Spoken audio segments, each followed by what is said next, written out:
नमस्कार। इस वीडियो में आपका स्वागत है। आइए साम्य अवस्था के अंतर्गत पुनः एक महत्वपूर्ण परीक्षा उपयोगी प्रश्न के साथ आगे बढ़ते हैं। प्रश्न इम्पोर्टेंट है। संयुग्मी अम्ल एवं संयुग्मी क्षार से आप क्या समझते हो? यह प्रश्न परीक्षा के आधार पर मोस्ट इम्पोर्टेंट है। आइए जानते हैं संयुग्मी अम्ल एवं संयुग्मी क्षार।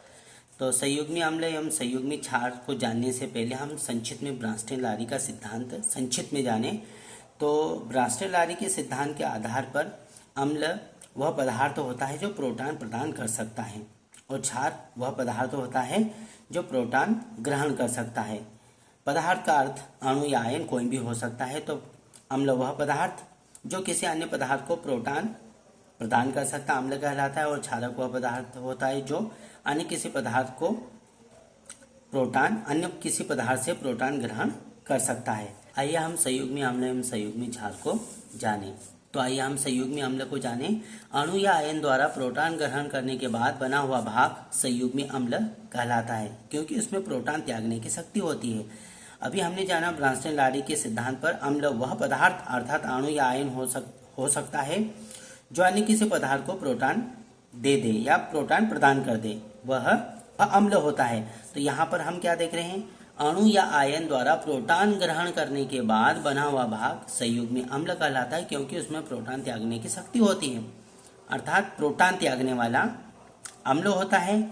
तो यहाँ पर प्रोटॉन त्यागने वाला जो भाग बनेगा वह संयुग्मी अम्ल होगा। आइए हम इसे उदाहरण के माध्यम से जानें। जैसे NH3 अमोनिया में यदि हाइड्रोजन जुड़ जाए अर्थात प्रोटॉन जुड़ जाए तो संयुग्मी अम्ल बनेगा, जैसे अमोनियम आयन बनेगा। तो अमोनियम आयन पुनः हाइड्रोजन आयन को त्याग सकता है, अर्थात हाइड्रोजन को त्याग सकता है। हाइड्रोजन को त्याग सकता है अर्थात प्रोटॉन त्यागने की शक्ति होती है। तो ये अमोनियम आयन क्या बना? संयुग्मी अम्ल, क्योंकि ये प्रोटॉन को त्याग सकता है।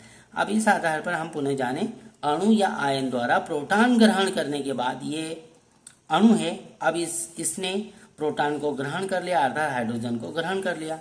अणु या आयन के द्वारा प्रोटॉन ग्रहण करने के बाद बना हुआ भाग संयुग्मी अम्ल कहलाता है, अर्थात ये संयुग्मी अम्ल है, क्योंकि ये प्रोटॉन त्यागने की शक्ति रखता है। इसके पास प्रोटॉन त्यागने की शक्ति है, अर्थात ये हाइड्रोजन को त्याग सकता है। अतः हम कह सकते हैं क्योंकि इसमें प्रोटॉन त्यागने की शक्ति होती है।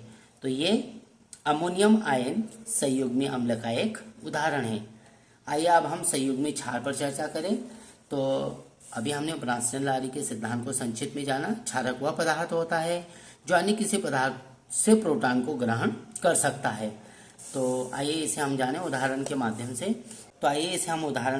से। जानें। तो किसी अम्ल का प्रोटॉन त्यागने के बाद बचा हुआ भाग संयुग्मी क्षार कहलाता है, क्योंकि इसमें प्रोटॉन ग्रहण करने की शक्ति होती है, अर्थात प्रोटॉन त्यागने के बाद बचा हुआ जो भाग होता है संयुग्मी क्षार कहलाता है। उदाहरण के माध्यम से जानें।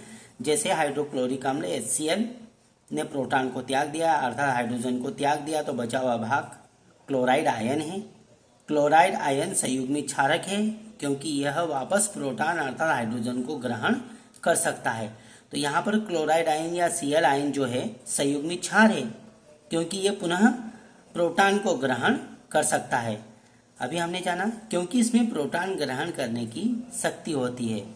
किसी अम्ल का प्रोटॉन त्यागने के बाद अर्थात ये अम्ल था, प्रोटॉन त्यागने के बाद बचा हुआ भाग, किसी अम्ल का प्रोटॉन त्याग करने के बाद बचा हुआ भाग संयुग्मी क्षार कहलाता है, अर्थात यहाँ पर Cl आयन संयुग्मी क्षारक है, क्योंकि इसमें प्रोटॉन ग्रहण करने की शक्ति होती है, अर्थात ये पुनः हाइड्रोजन को ग्रहण करके HCl बना सकता है।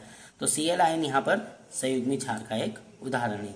इस प्रकार से हमने संक्षिप्त में संयुग्मी अम्ल एवं संयुग्मी क्षार क्या होते हैं इसके बारे में जाना। यदि आप चैनल पर नए हो तो चैनल को सब्सक्राइब कीजिए, ताकि आप परीक्षा उपयोगी मोस्ट इम्पोर्टेंट प्रश्नों के वीडियो देख सकें। धन्यवाद।